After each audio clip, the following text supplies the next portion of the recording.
ụmụ Igbo anyị ekene unu, ụmụ Igbo anyị ekene unu, ụmụ Igbo ndị ọdịnala ekene unu.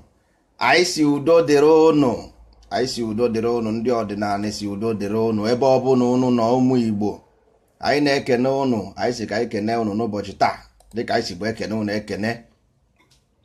Tata anyị ga-egbuwara ndị be anyị ahịa. Enwere ihe anyị kwuru 2014 ọ bụrụkwa o nwere ihe anyị kwuru maka ndị Igbo, o nwere ihe anyị kwuru maka ndị Igbo 2014. Ọ bụ ya ka m chọrọ iji waya kọwara ndị be anyị taa. O mene 3 years more from 2014 to 2017 ka anyị nọ ihe na o mene gaa na 3 years na-achọ ịga 4 years and that never changes because ihe ọbụla anyị ga-ekwu ebe a, onye ọdịbọ chọrọ gị jee n'ụwa agbagharịcha ịchọcha anyị ga-afụ ya. O nwere only 5 ways, kweo 5 ways ka ọ bụ n'ụwa. Ịnweta ha that 5 ways ọfụma, nwanne ewuru mmadụ. Ihe ọbụla ị chọrọ n'ụwa anyị ga-enwe ma ịnweta ha that 5 ways of life. Ịma ndị a mere anyị pọpị, ana m ekwe ha echena na echena egwuregwu. E mere anyị pọpị, anyị anọdị n'ụwa sef, anyị nọ n'ụwa nke n'ụwa ọzọ ka anyị nọ ebe ekwere anyị ama ihe a na-akọ. Anyị anọghị n'ụwa sef, a na-ekwu anyị na-akọ nonsense. Mana ọ bụrụ na if you don't belong, if you cannot beat them, you join them. Ọ bụrụ na ị belong hụ n'ụwa, you are not here. Ama m ebe ị nọ anọ, ịghọtago. So ndị be anyị chekwa na ọ bụ a na-etiti ya n'ọnwụ ma awata ya na akpụ nkụ ma bata ya na mba. Ị na-akọ tu ka ị na-akọ, nwee ihe ị na-akọ. N'ụwa ka ị nọ, ịda na isoro ha mewe otu ha si emebụrụ onye ụwa, ọ nwanne nwụọ jee n'ụwa nke ọzọ. Maka ụwa ị gaghị akọ ifụ ha emego United Nation. United Nation bụzi ebe ahụ ka a ga-eji wee were onye ọbụla. Ime ha na-asị na United Nation say agụghịrị gị agụghị gị n'ọnụọgụ. Everybody nwechara permanent seat na UN. Ndị Afrịka unu enwere permanent seat ebe ahụ mba. So a na-agwa ndị be anyị na-eche na ihe a na-akọ nwee na isi oyi. Ihe ọbụla ịchọrọ anyị ga-enweta, mana first of all teach them how to think. Teach them how to think. Once they think for themselves, they can do whatever they want. Ha ga-eme ihe ọbụla ha chọrọ. Ọ bụghị ikwu n'ọnụ ka ije mee omenala, ka ije mee ọdịnala. Nwanne ị na-eche echiche. If you think properly, you can ihe ọbụla ị chọrọ ime ị ga-eme nwunye. If you want a history, write for yourself. O nwere history dị accurate, you must write your own because there is no history unless you write it. Ị na-akpọ ancestor nwanne, from that 500 years time to come we become the ancestors. We become the ancestors nwanne. Kedu ikwere ihe anyị ga-agwa ụmụ anyị ga-anọkwa mgbe ha na-asịkwa our ancestors pray for us. Nwa otu isi na anya dị anyị ka ndị ga-ekpere mmadụ ekpere. Chere godin ka anyị kwuo okwu biko nụ before anyị tupu anyị na-apụ apụ. Anyị ga-ekene godo enu kene anị maka mgbe gboo anyanwụ na ọnwa nyanwa bụ ihe eji eme. Ịkpọta ha n'anyanwụ na ọnwa together, if we bring them together they bear seed which is the star. Enu na anị gụrụ ha na ọ bụ ọmụmụ ka a na-enwezi. Ọya ka ndị be anyị na-eji ma anyanwụ ndị ọcha eburu gbapụ be Jizọs ozugbo pịa isi Jizọs tie ebe ahụ si unu buru kpagharịba na Jizọs Kraịst. Anyanwụ ka a na-ekwu maka ya, nothing, onwe ihe ọzọ. Ka did be unu na-ekpere anyanwụ banyị na anyanwụ ka inye gị unu ihe unu na-achọ. Unu na-akpọ white man si ọwụ Jizọs. Nsogbu adịrọ. Eke na orie na afọ na nkwọ ekenecha ha, ekene eke, kene orie, kene afọ, kene nkwọ, kene ikwu, kene ibe, eburuzi okwu gbatuo. Ndị Igbo enwere ihe m kwuru 2014 maka ndị Igbo. O nwere ndị daụtara ya, nwee ndị kwere ya ekwe, mana nsogbu adịrọ maka ndị kwere ya. I greet them very much. Tata ka m chọrọ ịkọwara ha ihe ahụ m kwuru 2014 about eze anị. Mgbe m na-agwa ndị be anyị ndị Igbo rule the world, eche na anyị ji eke okomoko. Nwanne ọ bụrụ okomoko because anyị mana n'ụwa anụnwa anyị nọ na. Nwanne ma ọ bụrụ na ikweghị ekwetere gị mmadụ one bụ ndị Igbo chọrọ iwu ndị Naịjirịa. Nwanne mana ikweghị ekwetere gị ịghọta ka o nwere ndị chọrọ ibu ndị achọrọ ibu, mana ka eme ka ndị a na-achọghị ibu did their vote count? No. So nwanne ikweghị ekwetere gị. Mana ụwa anyị nọ, ị ga-amarịrị ebe ị na-eje. Nwanne ịmara ebe ị na-eje, mmadụ amaghị gị ụdọ dọkpụrụ gị na-eje.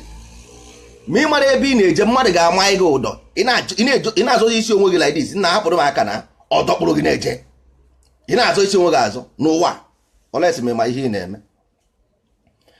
Ndị be anyị ama ha na ndị Igbo chịrị ụwa niile chia ụwa mana ọ bụrụ na ndị be anyị mara ihe merenụ Igbo ji wee tipịa today ha agaghị na-eme ihe ha na-eme. Ọ bụrụ na ndị Igbo ma ihe mere Igbo ji wee tipịa ha agaghị na-eme ihe ha na-eme nwanne, maka na history unless you learn from it you say never again. Ọ bụrụ na you learn from it never again nwanne, ọ ga-repeat again. Ọ bụrụ na ị mụta ha from history will repeat again life and direct mechọrọ ọ ka esi eme na ka esi eme n'eluigwe. Ezani enwere ebe a na-akpọ unu na-akpọ ọkụzụ. Gịnị bụ ọkụzụ? Unu ama ihe bụ ọkụzụ? Mba, ọka ụzụ ọkwa nne-enye referensị. Ọ bụrụ m dere akwụkwọ kama na ama m na enwere ebe ha gwuru wayo. Ihe m mere bụ m dezizi ebe ha gwuru wayo, dozie ya edozie. That's all. Because all this information ị na-afụcha today, that's why njigwa ndị Igbo mgbe ọbụla ị chọrọ ịtra about Igbo, never you go to Latin this alphabet or Google or ya. Because now for example 1900 e created new Igbo land 1900 because before 1900 ọ bụrụ a United Empire. Ọ bụ different clans ka mkpọ ya clan nwere afọ oyibo different nwere ebe ahụ. But 1900 ekpoteziri ọ bụrụzie kind of a nation. Ịghọtago? So now ị na-achọ history Igbo, ị ga-ebidogori from that is beyond the ebe ahụ ekrietiri emege create na yes ịchọzie history jeda beyond that one, then ka ị nwere ike isi ebe ahụ wee jere na-eje.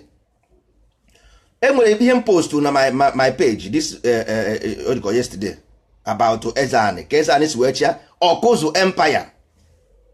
Enwere empire because Igbo villages ahụ na-afụcha most of those villages uche empire. Nubia Empire, Unubi dị n'ala Igbo mana people ama ha ihe Unubi. The same Unubi ahụ nke Egypt na-akpọ unu. How come o ji wee bụrụ na ọ bụrụ na language ndị ọzọ ka ọ dị sọsọ na language ndị Igbo ka ụmụ ihe a na-ekonsidi gasị na kpamkpam ozugbo enwe empire na-akpọ Ọkụzụ na Afar region of Ethiopia. Afar region of Ethiopia. Enwe ndị na-ege Nnamdi Kanu okwu na Radio Biafra 2014 go and listen mgbe Nnamdi kwuru okwu about Afar region of Ethiopia. Ọ mụ nyere the information. Afar region of Ethiopia ọ wee ebe aha ka a na-akpọ Ọkụzụ Empire. Go and do your own research. Jee mee nke gị imesie ịbịa gwa ya ebe a. Afar region of Ethiopia ọ ebe aha ka e nwere Ọkụzụ Empire. Akụzum. Gịnị bụ Akụzum? Go and do this word niile enweghị ebe ị ga-afụ Akụzum as a language ọ dịrọ. Jikọtago owu the Greek amaghị akpọ Ọkụzụ ha si Akụzum. Gịnị bụ Akụzum? Enweghị akpa Akụzum. Ọkụzụ how come o ji wee bụrụ Ọkụzụ Empire? Jekwenekwe ebe the man si kwuo. Go and look where the man came from.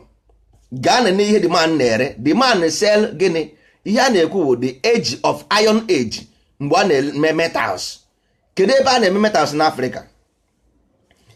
How come o ji wee wụrụ ọka ndị na-akpụ ụzụ? How come o ji wee wụrụ ọka ụzụ? How come this man a na-akpọ Ezani ji wee bụrụ Ezani n'Igbo? How come this man again ji wee wụrụkwa ụzụ ka ọ na-ere? Ọ na-akpụ ego o nwere ego ọ na-akpụ that time ọ na-ele, ọ na-ebu ya eje China. Okay, today in Igbo Ukwu they have the same disc. In Igbo Ukwu the same disc Ezani enwetere ihe na ya na Igbo Ukwu the chamber buru ya chamber. A na-eti picture emolu buru ya chamber this man na Igbo Ukwu ka ọ dị. The same disc this information this man enwetekwa na India na Dravidian nweta na China. How come eji nweta this thing na Igbo Ukwu? How come ọ bụrụ eji wee bụrụ afọ Igbo Ezani na Axum Empire? This empire cover Egypt, cover Saudi Arabia, cover Sudan, cover Kuch, and this empire started mgbe Kuch fall. Now today because of na ndị Igbo ga na-achọ history just na mkpọmachisi ọ bụrụ na onwere onye na-ekwu na this man si na that region wee pụta, ihe ọ na-agwa gị bụ he rules because in ancient days Ethiopia bụ the whole Africa. Enwere Southern Ethiopia, nwee Northern Ethiopia. so all the whole Africa with the Ethiopia nwere ebe bụ Ethiopia iche, and this man this eze anyị na-erule that place ọ bụrụ from ebe ahụ ka o si, all because na o nwere access to metals and golds and diamonds. That's what o ji rule. Ebe ka elephant tons dị. Now West Africa today was known as a forest in ancient days. Go to map and see. Ghana map, go to map, ancient map and see. West Africa is a big forest. Even before Abaya Biafra, because of the temple called Biafra, that place was a big forest. Ebe a na-eme ndị mgbe ndị ochie ndị si nchụ aja, ebe ha na-eje eme rituals. Swamp nọ ebe ahụ, a very big swamp na West Africa of today. Ebe ahụ ka everybody wee mee migrate wee pụsịa from that area, people go because anaghị esi n'elu arị, anaghị esi n'ala arị enu. All from that area ka people wee mee migrate, so ọ bụrụ from up down. Mana eze anị chịrị the whole world. A chịrị China, chia India, chia Africa as a whole, na-eme business with ndị Europe because mgbe ahụ enwere white and black, enwere ndị ọcha, ihe enwere bụ abino, nwa bekee, oyibo. Ọ bụrụ ndị ọcha ka a na-akpọ ha that time, ọ bụ normal people ka a na-emere business. Ndị asị ebe abịa, ndị asị ebe abịa. Eze anị ama ya ama, go and do your own research. Ọ bụrụ na enwere ebe ọzọ ị na-akpọ ma a na-akpọ eze anị n'ụwa, gwa m. O ji eje ọsọ nọ n'Igbo land because nwere ike they're used to history, ndị go used to asị ndị ọcha ihe ọbụla ndị ọcha gwara na-ekwere, ihe ọbụla gwara na-ekwere. Onye dere akwụkwọ ahụ ị na-agụ, who wrote the book? Ask yourself. This is your book of education. This is your book, this is your mind is given to you voluntarily by your God, whatever you call it. Ọkwa onye kere gị nyere gị uche ahụ, iburu uche aje panya ndị akwụkwọ amara ebe a si bịa. Take this your mind, give them. Why? You see now the inside book. Which book? Onye dere? Read the book and read the meanings. All the same way in the Bible, every Bible na akpagadi ekwugeri. Read the meanings in the Bible. Read the meanings. Read the meanings in the book before you understand. Even eze anị nwanne ya nwoke bụkwa isi anị nwe osuala. Isi ala osuala. Nwanne ya nwoke nye nwe eze anị. Nwanne ya nwere isi anị, nwanne ya nwaanyị nwere osuala, nke a bụrụ nke a. All of a sudden the empire bụrụ ọkụzụ. And mmadụ asị m na ọ bụghị onye Igbo na o nwere ike mba. O nwere ike mba nsogbu adịrọ, ọ bụrụ onye Igbo. Ọwụ na anyị nwere information na this man mere distance na nwanne nke ọ na-akwesịrị ịwụ mmadụ. Kama ihe mere bụ na ndị be anyị aghọtaghọ. Agwara m ha first thing, e nwere 5 step of life. Mmadụ kwefu how to think. That is 4 fundamental thing ị ga-emeriri how to think. ọsọ gị sinye gị n'igwe enweghị ga-eji eme. Enye iwere ahụgo ndị kpatara ego n'ala Igbo, ego ha agwụna. 80% of ndị Igbo kpatara ego ha gwụrụ agwụ. Quote me right. 80% of ndị Igbo kpatara ego ha gwụrụ agwụ. So ọ bụrụ about money, is about having common sense. Onye kpatara ego ya agwụ, that means o nwere ihe mere, o nwere ebe mmiri ziba na opi ụgbọgụrụ. O nwere ike isi gị na ụmụ richara ego ya, nsogbu adịrọ. E nwere ihe mere na iji ego gị ji wee gwụ, yo na-egosi bụ na ịlakịrị something in you. Ma mụ nwa ma onye ọbụla nwere onye na-akpa afa. So ọ bụ ihe anyị ga-ekwesịgodo ịmụtagoro first, how to think. First of all, ka anyị mara ka esi eche uche, anyị mara ka esi eche uche, everything will be added.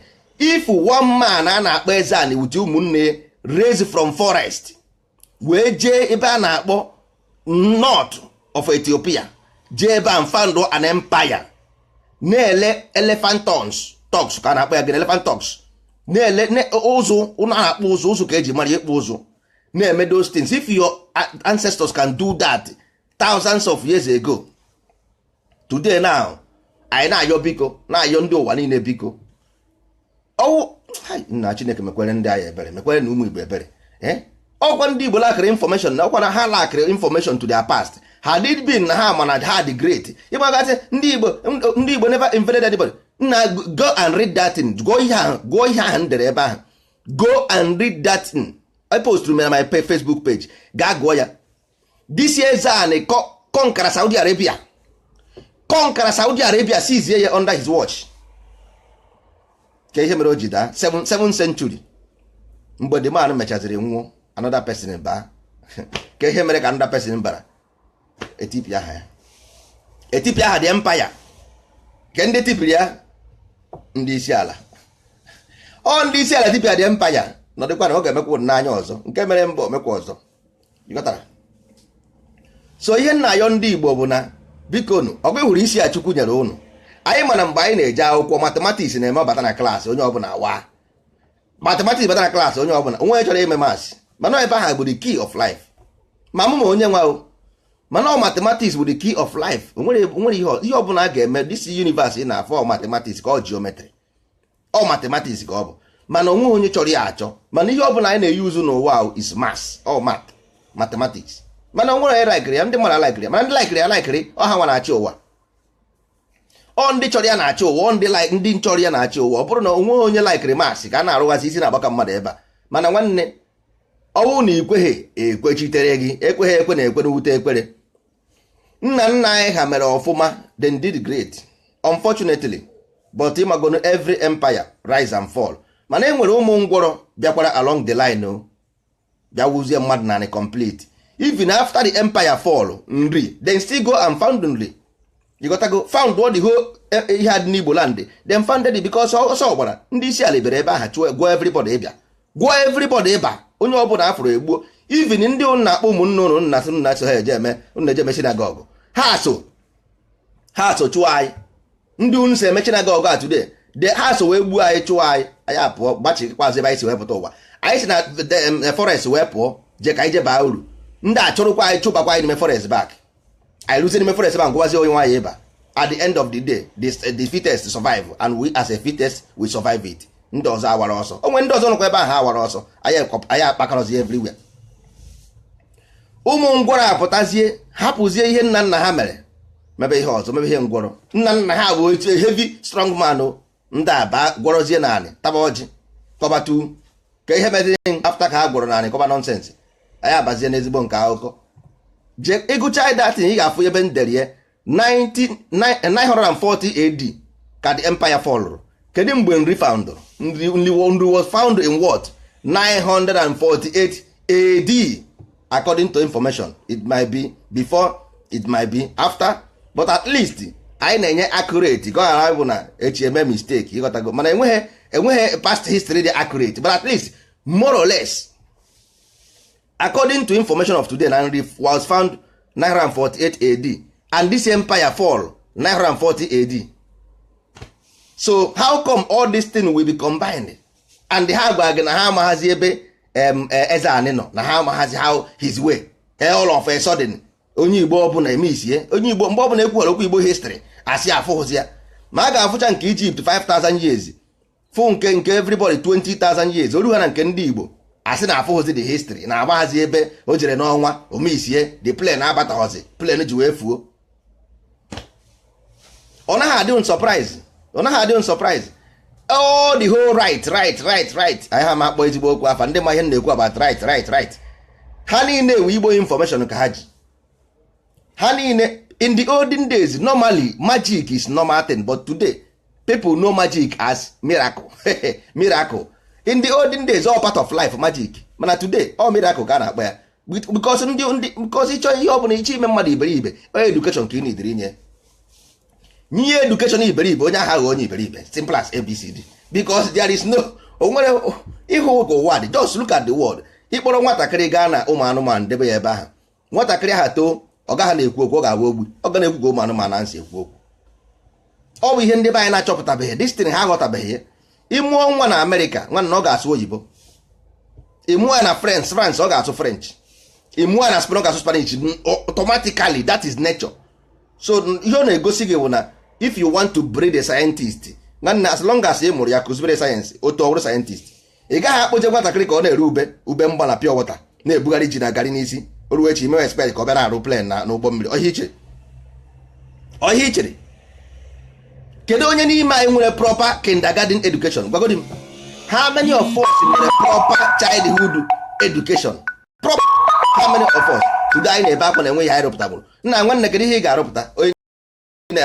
Highest anyị robores highest na ya rụ moto komkom eburu ji na iti nwatakịrị dị 5 years o buru garị goonu garị go ichefuo na ọfụchọ nwa ka ị na-egbu goonu mai elele dị ọkụ ọkparị ọkụ onye rie onyere nwanne ya ọkparị ọkụ onye rie oletụ nwanne ya elele ọkụ. Ọ ihe anyị lechara anyị rụzie tata anyị hụ ndị ọcha na-arụ plen anyị etibe nna nwanne bekee bụ agbara bekee bụ agbara kee ka bekee ga-esi isi agbara bekee bụ agbara look at bekee 2 years nwatakịrị o watch ya tv ị na-afụkwa Disney Channel ndị a na watch go and watch Disney Channel ifu ebe ụmụazị na-arụ plane na tv o na Disney nwatakịrị ahụ na nwatakịrị ozugbo mara ya na-akpọ injinia ebe ibe gị na-eme injinia ị ka na-ebu pure water can coke can Sprite can Fanta all of a sudden now ndị Igbo enweghị ihe ya pasịrị na ana-amụ aka ekpe na nka ana-amụ aka ekpe na nka mba kịta na-ekwu n'ogwu society now how do we build a society some apụọ kara nzu jebe kọwa nonsense na-ejegeri eju ọsị gị omenala there is nothing like history ihe lakịrị common sense there is nothing like history. If you want history, write one for yourself because in 500 years time you become the ancestors. So that information ị ga-enye ụmụazị ahụ ka ihe ga-agwa ha na 24th century ibe gị na aeroplane ị na-aka nzu naanị onye ga-agwa ụmụ you will turn the ancestors otu isi blame your ancestors now they will still blame you. So go and write a history now ihe ị ga-enye ha because I cannot give my child or my son that nonsense. Nna nwoke eziokwu I cannot give my son that nonsense. Gwọrọ ka iyi naanị this year enwere ihe na-akpọ golden age, iron age, all these things dị na history. Chinese we say in 2017 500 years time to come ka na-ekwuo Chinese people will say we are building this that in 2017. Europe will say we are building this building that. They will give this thing to their unborn children, offspring. What are you going to give your offspring? Ha ga-abịakwa again bidokwa the same thing mgbe ọkwara ụmụ ndị Chinese boy ụmụ ndị Europe boy in 500 years time to come. Anọdịkwa na-emekwa na-achọkwa hey tell me my history please, I want to know my history. Ọkwa ihe ụmụ nri ya nọkwa na-akọ that time you want to know your history. Nwanne taa bụ gboo ọkwa onye mkpa ịkpara n'ọkọchị gị na anya n'udu mmiri ndị Igbo kwuru ya ekwu. Nkwu ịkpara n'ọkọchị ka ị na-anya n'udu mmiri ndị Igbo kwuru ya ekwu. Ihe asị m kwuo mma agbacha ụnụ ka ọha ụnụ ma chọrọ ịgba ma ị chọghị ịma nwanne ihe mere anyị ji ata afọ one simple thing because we do not reason properly. Pump and play. Anyị nwere society a na-ekwu ụta ndị mmachi na-egwuregwu. Anyị nwere society and we must have one. Anyị nwere history and we must write one. Because all this information na-ewepụta is called information, not history. It's called informations, not history. All this information ka anyị ga-ewerezi wee dezie history because what you know about history today is ọ bụ ndị a dere those people who control you and put you ndị tiri gị na nsogbu nọ today ọ ha dere your history nye gị then ọ bụrụ history. Ihe a bụ akwụkwọ eji egbu mmadụ edere akwụkwọ ya egbu ga-egbu nye gasị your history iburu na akpagharị isi ọwụ history. Kedu ihe mere distri history na ọ dị ka today now ndị okooko ga-ejekwe na-emekwa ofu ihe si omenanị ma ọdịnanị ideye as history nye ụmụaka na-achọ ịmụ amụ olukwe mgbe ha ga-amụkwa ha tokwa ọsị akọwakwa ise ma akụkọkwa ihe a bụ omenanị anyị na ihe a bụ omenanị anyị onye gwara gị na this year of knowing nwanne your own ọ bụ omenanị nke gị nwa omenanị nke m anebara mma aka m ya ede ọdịnanị ga-ede nke ha this is our own civilization now. After we were done anyị ga-enwe akwụkwọ nke anyị so next 500 years nwa gị chọzie ya chọrọzie gị na-akọda nonsense. I believe na nwa m anaghị ahapụ ebe a na-echi echichi ebe a na-arụ agwụ. Anaghị ahapụ ebe a na-echi echichi jebe ebe a na-arụ agwụ. Mgbe ahụ ruo nwa gị sef ga-afụ na ihe ahụ ị na-ekwu nonsense o jiwa chọọ ebe ma ihe. Life develop, life grows ma ị chọrọ ma ị chọghọ onye ekweghị ekwechitere. Life grows because na grow be feel na ndị ọzọ agafe enego until unu afụ mgbe ebido unu na-afụ nkịta juu na street everywhere. Na jegod na Africa you will see only one type of nkịta. Go to Europe you will see 20 types of nkịta.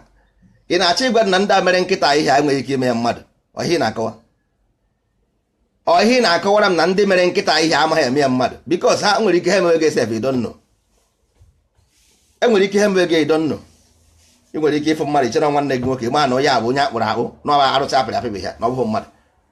Ị nwere ike chere mmadụ bụ ya abụrụ mmadụ. Ọ ka nkụ laboratory juru everywhere.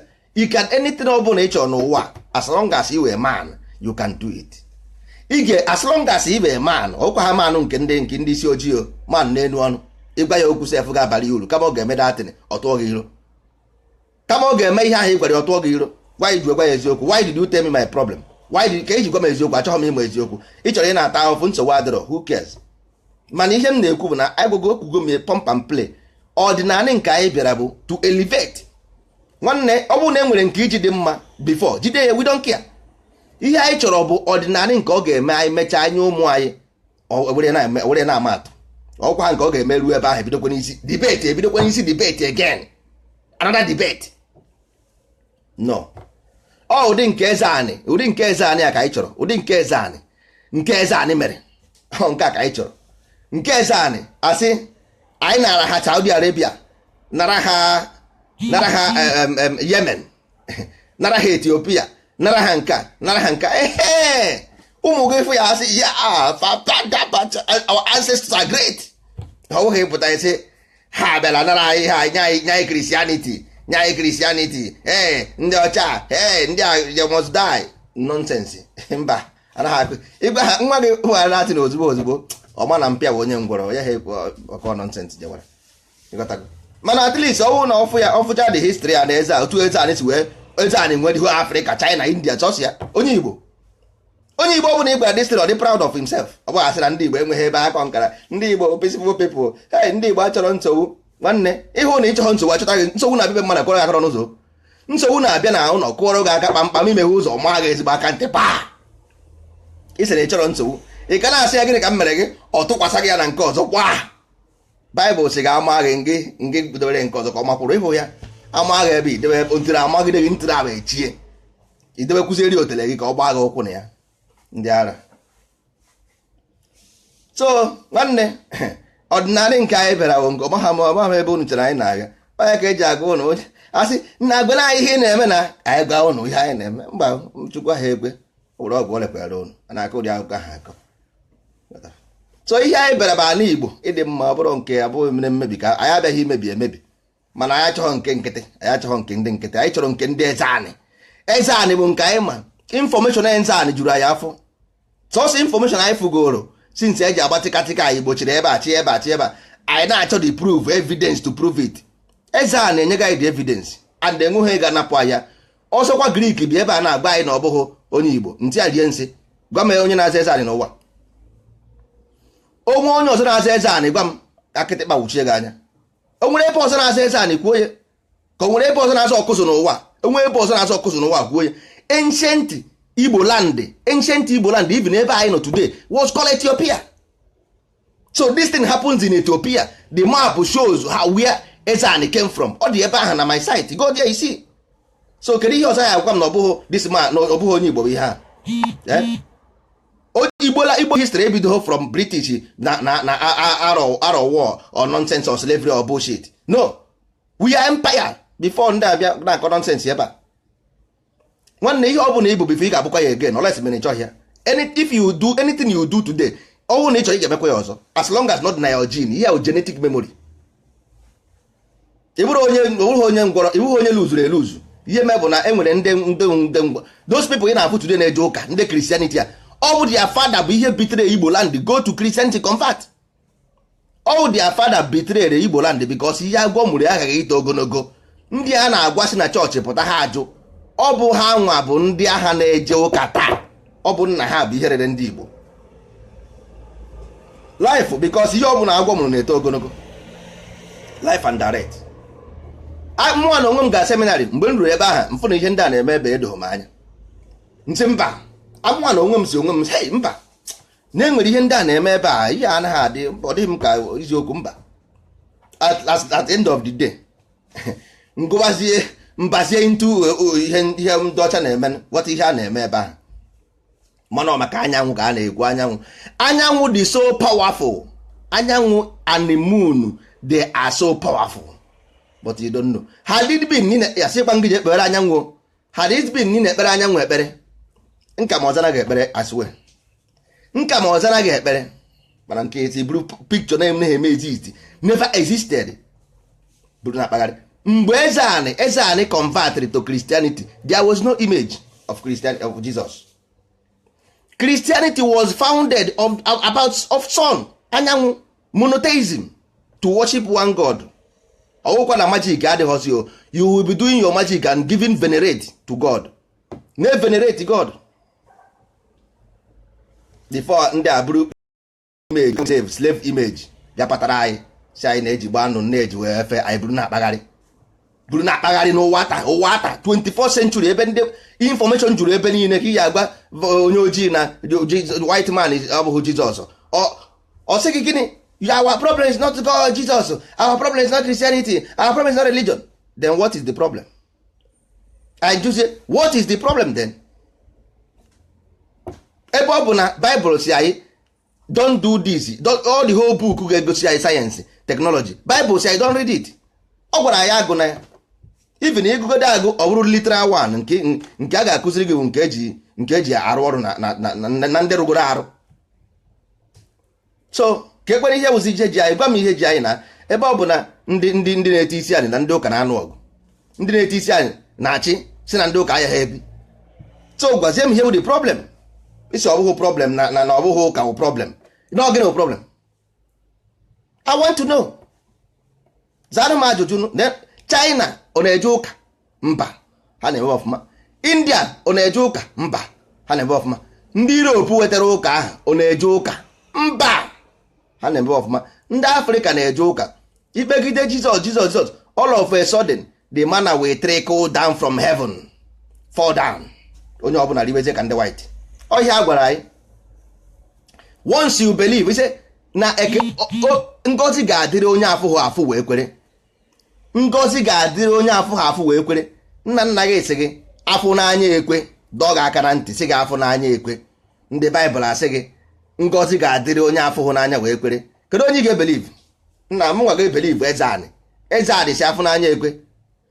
Mana Baịbụl sị gị ngozi ga-adịrị onye afụghị n'anya wee kwere. Nwanne, kedu ka ị ga-esi afụghị n'anya ikwere? Believe onye ihe nna nna gị gwara gị na had it been na enwere one man na-akpọ Jizọs, that means ọ succeed, ọhụrụ savior. Messiah bụ onye rescue his people. This man rescue you? No, because you are still living in sin, as they said. Ị ka na-ebikwa n'ime njọ, ị ka ejekwa ọkụ mmụọ, ị ka na-ayakwa mgbaghara. Then ka ekwekwa ihe o meziri, ka ezikwana ihe o mere na ọkwọsị na the man o save guy na njọ. We are still, anyị ka Chukwu na pọnichikwa anyị maka njọkwa.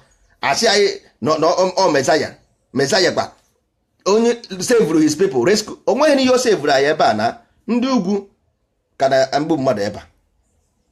Ndị Biafra ka na-eti mkpu na-achọkwa freedom. This man kwa 67 ha na-akpọkwa ya ọsọ oke kachi nwe egwu a na-agụ dị mgbe aha si ọwụ in the name of Jesus we shall conquer. Jesus a 67 agwọ ha ahụ Jizọs a ejirikwere Jizọs a okwubekwe rukwe na aka na-ekwukwe na this 24th century ka m gbanyekwara Facebook na-anụkwa by the name of Jesus we shall conquer. Na this 24th century kwa 50 years this man na-akpọ Jizọs ntị chiri 50 years. After 50 years kwa aka na-akpọ ọ bụghị Jizọs ka ntị chiri na ọ bụ onye ahụ na-akpọ Jizọs a ga-anya enye ọgwụ malaria. Unu ga-ejide ekposi na nke ndị Sabat apịagbuo pidgin n'isi, kpojere na Sabat apịa ya pidgin n'isi ka a gwọọ ya ịba maka ọma ihe ọ na-eme. 50 years nna gị nọ na cemetery na-ebe akwa. How Jesus Christ ji wee disappoint ya na cemetery? Ị bịarakwa here again kọrọ nonsense bịa. After 50 years ịkọkwa nonsense bịa ka na-asịkwa Jizọs asị gị, Jizọs asị gị after 50 years. Na hapụrụ ihe a, all the whole occultic book niile open it na sun worship ka a na-ekwu maka ya. Even if you go to Catholic, agara m seminar a na-agụ ya na seminar ebe ahụ na-edu achịcha na-enye ndụ nke na-emeghepụ ọnụ ụzọ eluigwe nke na-emeghepụ, that is rising sun, ọnụ ụzọ eluigwe. Ọ sị gị isi ala ka anyị na-akpọ isi ikpere na sakramenti. Gịnị bụ sakramenti? Ọkwa ihe ha ji n'aka the sun symbol ahụ, ọ bụ ya bụ sakramenti. They said everything openly, but our people cannot see because they are blind. Their brain is not working properly. Ọ gwara gị everything. Nke ọzọ asị gị onyinye mara mma bụrụ ibu, onyinye mara mma bụrụ ibu, jisie n'ike nye ya, ọ bụ Chukwu ga-ana. Na ebe ka Chukwu na-anara? Ọ bụ Chukwu ga-anara ya. Kee account number Chukwu, let's see ka anyị fụrụ account number Chukwu. Jisie n'ike nye ya, ọ bụ Chukwu ga-anara ya. Nye m the account number ka mma nọ ya na-ewere the money n'eziokwu. Ọ bụ ebe ahụ the anchor of religion is money. Kwụsị na ije tụfu ego. The anchor ọ bụ ihe anyanwụ na-ana ego. Anyanwụ enweghị bank. Anyanwụ enwere bank. So anyanwụ enweghị ego ọ na-ana. So you are just wasting your time. Onye dịka eze anị. Onye dịka eze anị nakọrọ obodo niile. Ihe anyị bere taa, ị na-ekpezi ekpere ka a tụọrọ anyị mana. Ebe your ancestors je wekọrọ everywhere. Na anyị akpụba n'ụzụ ọka. Even amadụ na-enwere mpa ya na-akpọ ọka sef. Ụzụ ọka. Ọkụzụ ya bụ ụzụ ọka. Anyị amaha na-enwere mpa ya na-akpọ ọkụzụ. Dịba na-akọ nonsense. Ebe ifuru enwere akụba like ihe ọ bụ na ibe akwa. Ama mmasị nsị nji wepụta ụwa afụgo m anya mmiri. Amaghị m ihe ọ bụ. Biko dat na-ewe mfụ nwe na-ebe akwa iwe a na-ewe m. Ke ihe ọ na-ebere akwa fụ. Ibe akwa dị ya change. Ibe akwa ya emotion. Ụmụasa enwe ka esi gbasara afụ ya ụtọ. Obe akwa. Emotion ịghọtago. Mana ka nwanne dị mkpa ibe gị mara gị ụra. Igwesịrị ịma ya ise sef. Ibebe akwa. Anaghị ma mba. Mmarụ ha na nke aha ntị mba gụpụrụ m ya, achọghị m ya. So onye ka m ji wee gbuo ọdịnala anyị nke anyị bịara now, the last one, the last opportunity for ndị Igbo ka anyị nọ here. And ọgba nke a bụ nke emecha anyị ga-ede akwụkwọ nke anyị ọdịnala anyị. If you like, you don't believe, that is your own personal problem. Enwere Bible, enwere King James version, nwee version Bible ka nkụ. So if you like, you read. If you like, you don't read. We don't care. Mana ihe anyị ma bụ na this book will guarantee 500 years come. 500 years to come, this ordinary book will guarantee it. Because ị gara na ebe a, anyị mana nwa gị ga-like ya maka I will see future. Anyị na-afụ ụzọ. We see. Because from the moment you create future. So anyị nwere create we go the future now. Mana ngị nwa na nwe gị no. Ị na-eche na ị nọkọta ebe ahụ one day 500 years time nwa ga-achọkwa their information. Nwa ga-achọkwa their history again, bidokwa n'isi gbagharịba. Hey, my father, ndị Igbo, amaghị ebe ndị Igbo si, ha si Israel, ndị Igbo bụ ndị Jew, ndị Igbo bụ ndị Egypt, ndị Igbo bụ ndị nwa, ndị Igbo bụ ndị nwa. You have time now to do those things. Ị gaghị eme egworo ka ngworo na-akọ gịrị. O ruzie echi, nwa gị tara ahụfụ ajụọ ya ka ihe na-eme o ji ata ahụfụ. Gịnị na-eme o ji ata ahụfụ? Nke ịchọkọ soro ya. Ọwụ na anyị soro ụkwụ eze anị. Ọwụ na anyị soro ụkwụ eze anị, anyị agaghị na-ata ahụfụ na. Apụta clear the whole village nọdụ ebe ahụ. Gwidie, onye ọbụla bịara ebe ahụ ya stop. Tilapụ ọzụzụ bụ ebe a. Hey, ịga ndị egbu anyị UN bịa Europe bịa Trump nwanne anyị nwoke yara nonsense. Tu ga na-akọ. Esibe ha ejebe onye na nwanne kọrọ na akụkọ pụọ ebe ahụ. Akwụkwọ ọdịnala nke anyị na-ewepụta ma ọkwasọ ndị batara ga-afụ ya. Olesi ma mgbe m nwere ike in 10 years times ọ dịzie ịma ndị Amerịka enwe ihe ndị Amerịka na-eme, ndị American military ha nweta information now ha ga na-eyuzie until o mee spile ha ewepụta to public. Ọhịa ndị ọdịnala ga na-eme nke ọ bụla anyị fili na ọ dịghịzi relevant, anyị gbago to the top upper one, anyị ewerezie that one drop public asị hi nna na-ekwe ihe ka ọdịnala ihe nke amaka ha ma na ihe emega spile n'ime ọfịs ndị ọdịnala sef before a na-akọ dị ya akọ. So ndị Igbo ọma m na enwere ndị na-akọtu we know, mana nwanne ọ bụ na mmadụ ekwuru maka gị ma na ịmara ihe ị na-eme na. So that's why people must talk. Hapụ ha ka ha kwube nsogbu adịrọ. Ọnụ kwube anaghị ekpuchi afọ ime aka. Kwere afọ ime anaghị ekpuchi ya aka. Nothing is hidden under the sun. Anyị nwa bụ ndị otu eze anị. Ahụ m nwa eze anị na ụmụ azel na ọgbọ eruru. Eze anị nna m ọnda ka m na-eso, eze anị ka m na-eso ndị wụ mmadụ meso ngwọrọ nwụrụ ahụ jebe ejebe onye ọbụla ma sayensị ma about ọgwụ very very well. Onye na-agwọ ọgwụ amara sayensị, mana onye na-ama sayensị ma ọgwụ because sayensị bụ ọgwụ n'onwe ya. Sayensị bụ ọgwụ. Onye ọbụla sị gị na ọgwụ abụrụ sayensị ọ mara ihe ọ na-akọ. Onye ọbụla nwere ike ilift plane lift o plane ọrịa isi na ọma ihe bụ ọgwụ. Ọrụọ telefon ị na-afụ ụzọ, ị na-afụ onwe gị ebe a isi na ọma ihe bụ ọgwụ. Ahụ na-aya gị eti gị na kọmputa amara ihe na-aya gị, omega x-ray scan ọ gị isi adịrị onye ahụ mma. all the whole nke ha na-akpọ ya all the whole spiritual book, how many of them ka ndị ojii dere? How many of spiritual book ka ndị ojii dere? Ndị ọcha is making money with these spiritual books. Ndị ọcha is making millions of dollars only in book. Ndị ojii one dere akwụkwọ. How many of them? Because I have na market. We never exist. I ebidobeghị maybe exist. We don't have to make money. Anyị amara ka esi eme ego. Ya ime bụ just onwe ka isi wee kpụta mkpụrụ aka ire obere 20,000 10,000 na nonsense. This book ndị ọcha na-egbu ezigbote ozu na this book na telefonu nkịtị ka nwa ngwọrọ a na-akpọ George Cosmo Mark Zuckerberg. Mark Zuckerberg. Facebook nkịtị ogbu 500 million ka ego one burugwu okwu. Ofu onye ojii onye Igbo ha kakwa nkụ ha ka nkụ na Amerịka ha jere akwụkwọ mana nwanne ịwụ na akwụkwọ nke ha the body of book ha je the soul. When you go to the soul of the book you understand. Ha na-eje ụka. Enwere some of them bakwara uru makwara ihe they are mana ha dị few anyị hiro nne. Ndị Igbo na Amerịka dị thousands of millions na Amerịka, ndị Igbo dị millions, so ha kwesịrị ịdị more, ha kwesịrị ịdị more na-emepụta ihe ike ebe ahụ bụrụ ndị a na-ete na infat ya ọwụ na ọwụ maka eze anị nke a na-afụ na at least ezikwe ka m change go my name to Ben Johnson mfụ eze anị a yes nsi he because anaghị m like come sad story ọwụ na ọmụha enweghị the whole history about slavery wipe me away. Ihe hapụ m nwa I delayed the whole history of slavery pia ntọọnụwa ya na ọwụzi ndị ojii mere ndị ọcha slavery atọọnụọ m this history paint ndị slave ndị ọcha ti ndị ojii asị ndị ka ịcha ha eriri n'onu na-aga dee na history si onye ọbụla look anyị mere ndị akaja continue the akaja don't stop.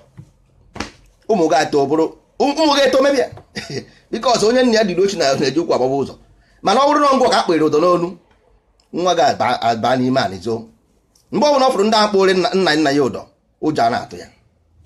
Life and direct na-agwa nke bụ eziokwu because we study life. We study the movement of mind.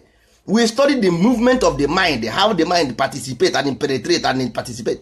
Everything we study it. I study it. So I am at the game they play.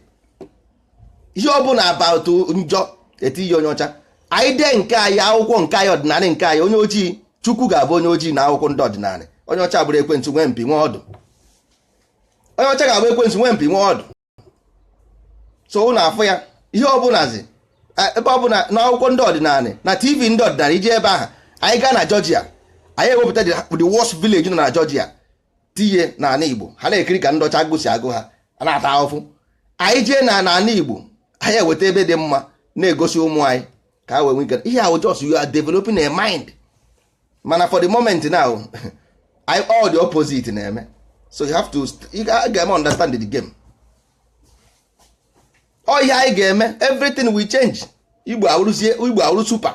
Hey Igbo Superman onwe ha iche Igbo watch ya Superman movie onye Igbo a na-efe efe edeghị Igbo Superman ọ na-efe ụmụazị na watch Disney Channel a na-afụ onye Igbo ka ọ na-efe efe onye Igbo Superman epentie ndị ọcha agụụ na-agụ ha dị a na-achị ha ọchị ọsọkwa awụ na-agụ anyị mana we are developing the mind of the future. At least you build the mind up. Ịbịa ibere na mba nwanne mba ọ gaghị wọk ọ bụrụ otu ahụ wọkụrụ. So eze anị ka iso onye na-amara maka eze anị go to community voice radio and read about eze anị ọ dị ebe ahụ onye ahụ ka anyị ga-eso ọ bụrụ ndị nkịtị pụnụ akụkọ Jizọs enweghị ebe ji eje. Jizọs bụ akụkọ ndị nta akara eze anị ka iso. So ụmụ Igbo ọgwụna ka ọ ka m n'ọnụ taa akọwagoro m maka eze anị. Echi anyị ga-ejekọ maka ndị ụka ka anyị mere ndị be anyị ebere for the moment. Anyị mere ha ebere because ị nwere ike ịkpọkọta ha like this na a nwere ike makpuo n'ala jezo ma ndị Igbo ha amaghị ebi ya ha amaghị ịgwa ha na ndị Igbo eziokwu ha agbafuo. So anyị ga-eji wee na-eso ha na-eme ha na-epe eti maka nwaanyị nọ na time nwaanyị na-afụ ihe na gburu ọkụkọ ememe na-epe eti ha. So echi ọ ndị ụka ka anyị ga-ebuje. So ndị Igbo mapụtara echi ndị ụka ka anyị ga-efe esi echi ụka ụka ndị ụka ya agba ndị ụka echi ihe anyị ga-eme ya echi wụ pịtịpịtị anyị ga-anyụ ha ka pọtọpọtọ infọmeshọn mana ihe ọ bụla anyị kwuru ebe a na-eji infọmeshọn abịa anyị ga-eji infọmeshọn gwụọ ndị ụka ara straight ahead let them go and sit down enwe uru abara gwa m one single organization social dị n'ala Igbo one single social organization n'ala Igbo run by church gwa m one single organization of social charity n'ala Igbo one single one of charity n'ala Igbo bụ ndị church there is none. So echi kwado na akwado we show them pepper. Udo dịrị unu.